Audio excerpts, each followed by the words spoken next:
Let's talk a little bit about contingencies as they relate to the real estate contract. Simply put, these are criteria that must be met in order to satisfy the terms of the contract and ultimately go to closing. Let's focus on the big three. The first is what is known as the home inspection contingency. This is typically the first contingency in the contract, and the home inspections are usually done within a few days of the contract first being ratified. So basically what these say is that if the home inspection is done and there are issues with the property that cannot be resolved, the buyer has an out to the contract and can get their deposit back. Now, in today's market, typically the home inspection contingency will not allow for the seller to make these repairs, but rather just give the buyers a right to void the contract.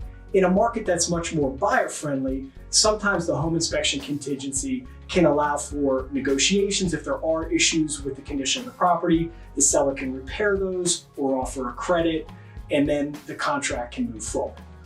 The second the second contingency is typically the appraisal contingency. That basically states that if the property does not appraise for the contract price, then again, that gives the buyer the right to walk from the contract unless the seller agrees to come down in sale price, the buyer is willing to pay in cash above and beyond the appraised value, or they meet somewhere in the middle. Again, in this market, we're often seeing appraisal contingencies waived, so that protection isn't there for buyers.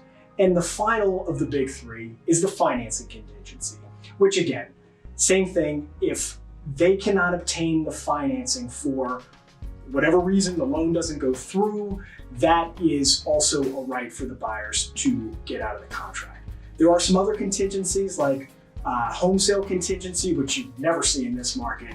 But those are the big three. I hope you found this helpful, and I look forward to seeing you next Friday. I hope you found the information helpful. I certainly welcome you to subscribe and be sure to click the link below.